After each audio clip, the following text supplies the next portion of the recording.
Hello again, this is the Dove Lady, and I'm going to show you some orb pictures as I read something I just now found on my feed on Facebook. It is a letter from Albert Einstein to his daughter on the universal force of love. In the late 1980s, Einstein's daughter, Lyseril, donated 1,400 letters written by Einstein to the Hebrew University. The text of one of them is reproduced below for you, having been sent by Einstein to his daughter. This letter shows a very different side to Einstein's personality and his outlook on the world. When I proposed the theory of relativity, very few understood me. And what I will reveal now to transmit to mankind will also collide with the misunderstanding and prejudice of the world.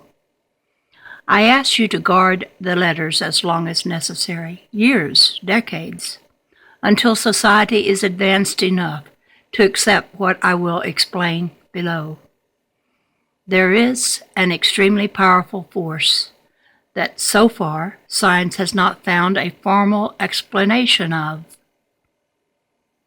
It is a force that includes and governs all others, and is even behind any phenomena operating in the universe, and has not yet been identified by us. This universal force is love. When scientists looked for a unified theory of the universe, they forgot the most powerful unseen force, love. Love is light that enlightens those who give and receive it. Love is gravity because it makes some people feel attracted to others. Love is power because it multiplies the best we have and allows humanity not to be extinguished in their blind selfishness. Love unfolds and reveals. For love we live and die. Love is God, and God is love. This force explains everything and gives meaning to life. This is the variable that we have ignored for too long, maybe because we are afraid of love, because it is the only energy in the universe that man has not learned to drive at will. To give visibility to love, I made a simple substitution in my most famous equation. If instead of E equals mc squared, we accept that the energy to heal the world can be obtained through love multiplied by the speed of light squared, we arrive at the conclusion that love is the most powerful force there is because it has no limits. After the failure of humanity in the use of and control of the other forces of the universe that have turned against us, it is urgent that we nourish ourselves with another kind of energy. If we want our species to survive, if we are to find meaning in life, if we want to save the world and every sentient being that inhabits it, love is the one and only answer. Perhaps we are not yet ready to make a bomb of love, a device powerful enough to entirely destroy the hate, selfishness, and greed that devastate the planet. However, each individual carries within them a small but powerful generator of love whose energy is waiting to be released. When we learn to give and receive this universal energy, dear Lyser, as his daughter, we will have affirmed that love conquers all, is able to transcend everything and anything, because love is the quintessence of life. I deeply regret not having been able to express what is in my heart, which has quietly beaten for you all my life. Maybe it's too late to apologize, but as time is relative, I need to tell you that I love you, and thanks to you, I have reached the ultimate answer. Your father, Albert Einstein. That was to his daughter. I can't pronounce her name. It's spelled funny. But I like hearing things that Einstein said. Like, for one thing, he said the imagination was more important than the intellect. And we're at a time in our life in this world where we can use our imagination and go with what is very fearful that's being presented to us by every means, by our computers, our TVs, our friends that talk about it, and a lot of it is very fearful thinking. Now, we need to know the news, I guess, but we don't have to buy into fearful thinking that goes along with it. Because whatever you give your emotional power to, because if you become emotional, you're generating an energy for the continuance of whatever you're emotional about. So you don't want to get into that position where you feel such fear and hatred of something that's going on, or some person in this world that's doing things you don't think are right. I mean, I know this feeling. I've felt it many a times for our president, Trump. I have felt hatred for him, but not anymore. I'm changing my attitude about a lot of things, because it doesn't do any good to encourage other people to hate something that you hate. That does not help the situation. It never has worked, and it never will. Anyway, I'm learning to sometimes just say, I have no opinion on that, because it's quite all right to stay neutral, to have no opinion. Don't say nay and don't say yay. Just say, okay, I heard you.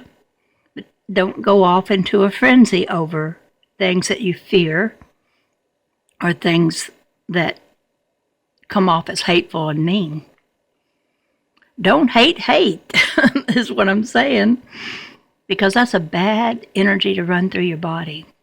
It's not good for you. It'll make you sick. And it won't help the problems. I always say, do the God thing. Call what is not as though it were. Because your perspective of what you see can change. And when that changes, what you see will change. It's just good to be positive instead of negative.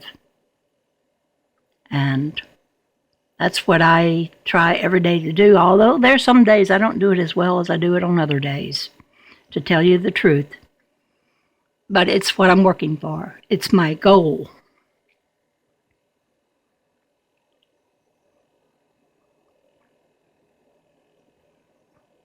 Sometimes on my Facebook feed, I see a lot of negative things said.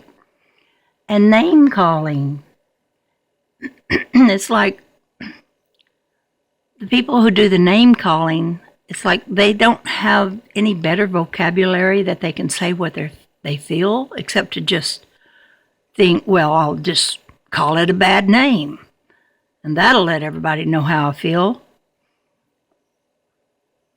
It's not a good idea. It's kind of childish. It's kind of like a naughty child name calling.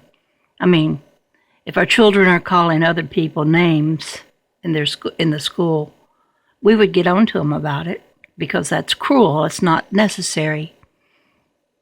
And yet, grown-ups engage in this activity of name calling. It's not a good idea.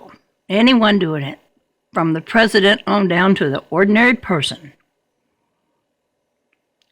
it's wrong. And I myself will refrain from it as much as I can, although I have posted some things that were funny that could be called name calling. I'm sorry about that. I'm trying to post only positive thoughts. And I'm getting my act cleaned up because sometimes, things are funny. And they might include a little bit of name calling. There's a lot of things to laugh at. That's what we should do. Laugh at everything. Just laugh and say, okay. And don't get all emotional over it. And my favorite saying is, wish without worrying. Don't worry about the wish, because if you worry about it, you cancel it out. That means you don't have faith that it can be. So wish without worrying. Think of it as the 3 big W's, wish without worrying. Anyway, I'm just going to show you a few more of these pictures of orbs. Something wonderful happened. I learned a new trick that Google Photos allows you to do with your photos. It's called pop. You can pop your photos under the section that has to do with light. And it made clarity come to all my photos that I did it to, which is thousands. And I thought, gosh, I wish I'd known about this thousands of pictures ago. So I had to go back and pop my photos. And that required me looking at them again, because I have so many thousands of them that some of them don't get looked at a lot by me. So I went through popping each and every one until my hand almost went numb from click, click, click. I never thought clicking a mouse could be something that would make you tired, but it does when you do it constantly. But anyway, I got most of them popped. That's all I can say. And so now I like to show them again, some of the ones I've shown before, because they're kind of cleaned up, you might say. They're more detailed. They're better. So here I'm at 12 minutes. I read that letter. See what else to catch you up on. I'm living in Oregon now, in a house in the woods. And I think we've seen most of the rainy season, although you never know. It has rained and rained and rained. But now we're getting to the time of the year where the daffodils are popping up out of the ground. And a lot of things are beginning to show signs of early spring, I guess. I don't know what the weather is going to be like here in Oregon, because before this I've lived in Texas and in Louisiana and Arkansas and California. I really liked California. The weather's pretty nice there all the time. I've lived actually several places, but for no long duration, except those places I just now mentioned. I spent several years in all those places. Born in Arkansas. Stamps, Arkansas is where I grew up. And that's just a little town, but guess who was from there?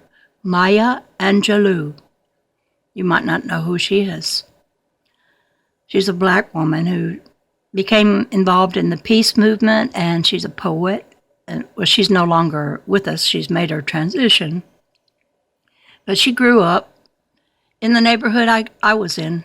I lived in when I lived in Stamps, right down the street from where I lived. Anyway, never heard about her till I was grown, and years later I hear about her. I never heard about her while I lived in Stamps.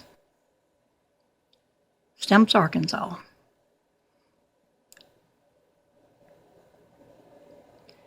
Anyway, I don't need to just talk. I don't guess you want to know all about me. But I'm going to tell you something. I'm going to be in a documentary. It's one that a friend, Kashiar Darvish, is making. And he's made several documentaries One that he did you might be familiar with is Dalai Lama Awakening. Anyway, he likes to make his documentaries be about people that are bringing peace to the world. He's a very, very special person. And sometimes in the month of March, a friend that I met online is going to be coming here to interview me to my house. And he's going to make a book of some of the pictures of these orbs that are the most beautiful ones. You know, I guess he's going to have a hard time picking out which ones those are because I got so many beautiful ones. Not to mention interesting ones that aren't way beautiful, but they're very interesting, like these going by just now. This light, well, it's like Einstein said in that letter I just read, light is love, and it's a language all its own. It's one that we have to explore because we don't much understand it. It speaks with colors and designs in all kinds of ways. So that is my quest, is to understand what am I looking at when I look at these pictures of light that I've made.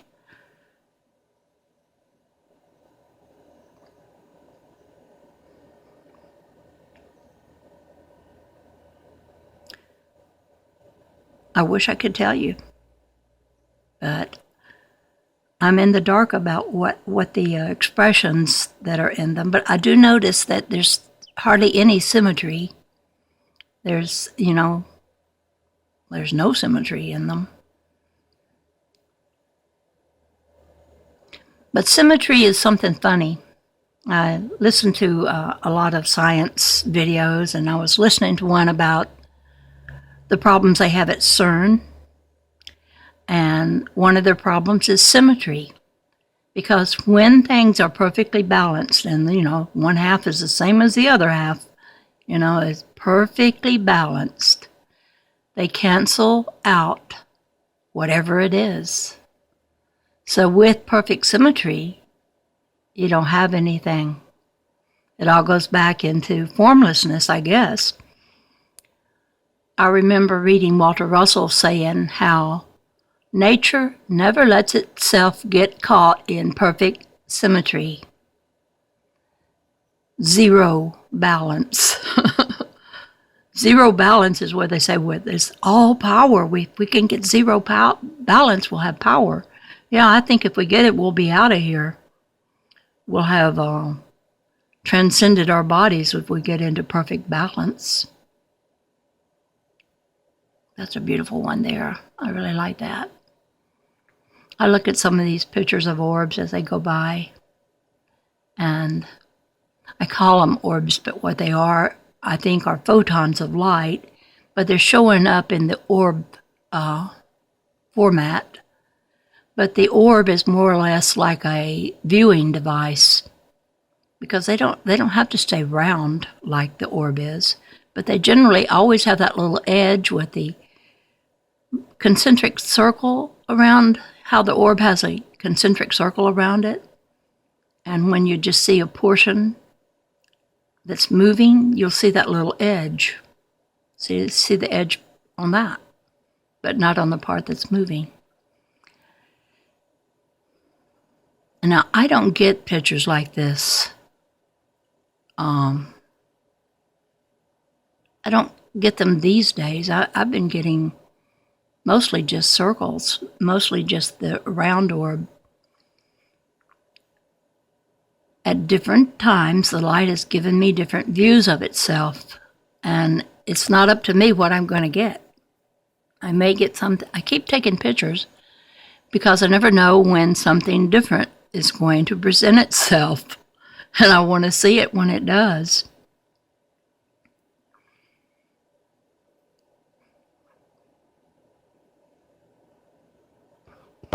I've been posting my pictures on my Facebook feed. People are amazed by them, but some people think, well, it's just something that's the camera does, or it's light refraction. No, gosh. Wait a minute.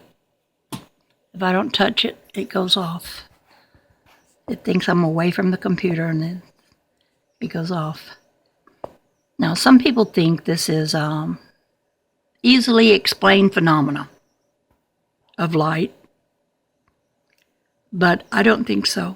I think it's showing us something, and that is not easily explained. The message I had from the light said it was matter being put together. This is energy becoming matter, and that it was intelligent, and that it knew what I wanted. So this light knows the thoughts of us. And you look at it and you think, oh, it doesn't look like a person. It doesn't look like someone I can relate to. But you can, because it already relates to you. It knows you. You're composed of this kind of light is what I'm thinking. You and I, we all are. Anyway, to know this light would be to know everything you needed to know. And that's why I study it. I'm always interested in anyone's advice about light. A lot of people have agreed with me that, yes, light is love. And love is light, and it is a powerful force. And Einstein agrees with me. As I read there, he said, light is love. So,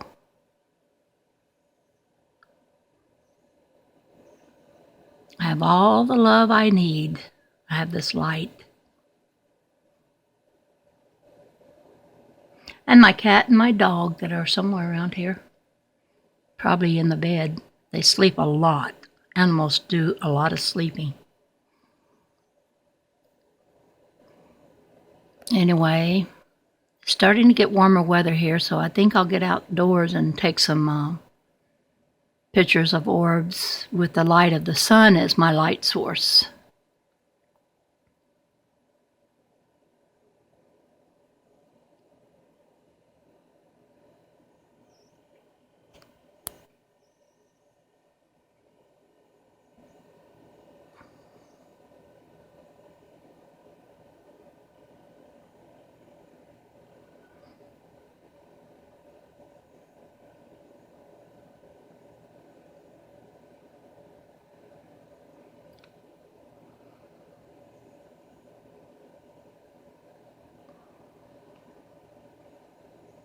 Anyway, I love hearing from any of the people who watch my videos who care to comment.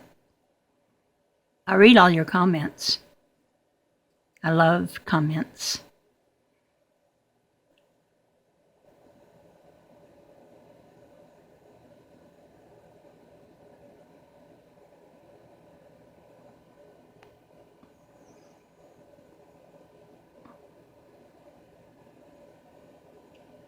Some of these pictures going by are ones that I rediscovered because I've taken so many that you realize I can't look at them all every day or even every few days.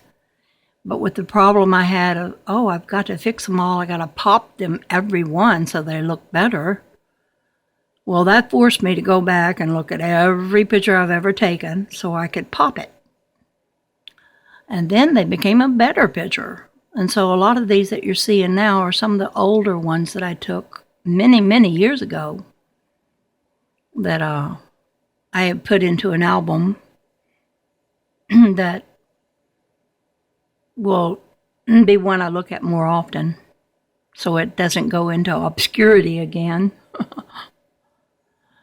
So many of the orbs look similar to one another, but there are no two alike.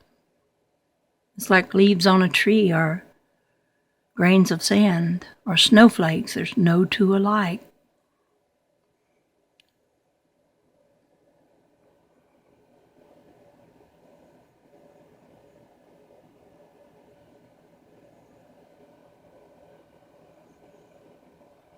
Okay, I'm getting about at the end of what I can record before my cell phone video goes out.